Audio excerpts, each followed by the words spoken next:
Devi Aprilia, NPM 101202628 dari kelas H1 Manajemen STI STMB Bandung Business School.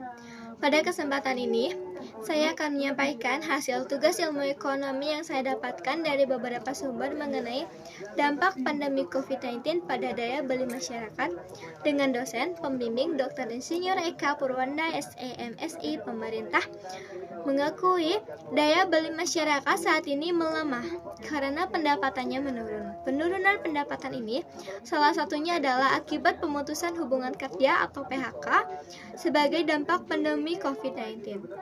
Jumlah orang yang tidak bekerja semakin hari semakin banyak, perusahaan pun enggan merekrut pekerja, bahkan yang bekerja dapat dirumahkan.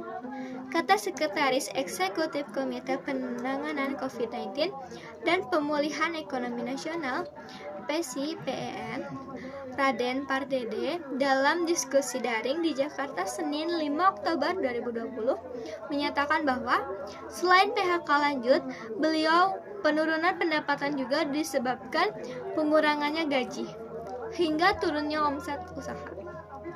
Menurut Raden, indikator pendapatan masyarakat menurun itu antara lain penurunan perdagangan, industri retail, penurunan produksi usaha, penurunan nilai tukar paten, dan penurunan pendapatan pekerja. Beliau juga menjelaskan penurunannya daya beli masyarakat itu sejalan dengan lajunya inflasi saat ini yang rendah, bahkan terkontraksi 0,1% pada Juli 2020. Kontraksi alias deflasi 0,05% pada Agustus dan September 2020. Dengan kondisi itu, beliau menyatakan saat ini memasuki deflasi atau harga tidak mengalami kenaikan karena sepi permintaan. Begitu juga pertumbuhan ekonomi menurun, bahkan mengalami kontraksi 5,32% pada kuartal 2 2020 dan diproyeksikan kepada kontraksi meski membaik mencapai 2% pada kuartal 3 2020. Meski diproyeksi terjadi perbaikan pada kuartal ketiga 2020, pertumbuhan ekonomi yang negatif dalam 2 kuartal berturut-turut merupakan resesi ekonomi. Permintaan jauh lebih kecil dari suplai, akibatnya harga turun karena permintaan turun. Akibat dari penurunan daya beli itu direfleksikan di mana konsumsi dan investasi mengalami kontraksi. Sebelumnya, Kementerian Ketenagakerjaan menyebutkan hingga 31 Juli 2020 jumlah pekerja formal maupun informal yang terdampak COVID-19 mencapai lebih dari 3,5 juta. Dari jumlah itu, data yang sudah disaring melalui BPJS Ketenagakerjaan mencapai 2,14 juta. Pekerja terdampak dengan rincian pekerja formal dirumahkan mencapai 1,13 juta pekerja, formal di PHK 383.000 dan pekerja informal terdampak mencapai 630.000 orang.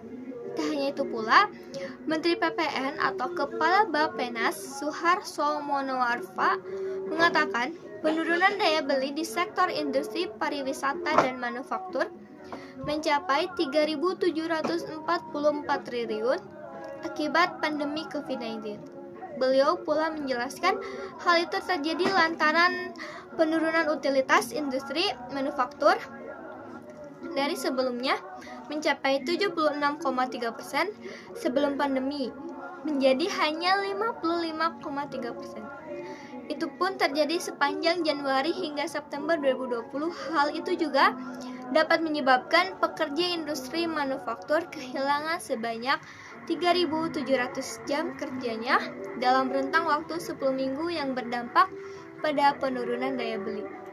Hingga 74 triliun dampak penurunan ekonomi lainnya juga terjadi pada sektor perdagangan. Khususnya para pedagang pasar tradisional yang merasakan pendapatan perharinya itu menurun yang diakibatkan oleh kurangnya daya beli konsumen terjadi karena terhambatnya ekonomi masyarakat oleh pandemi, khususnya masyarakat kecil.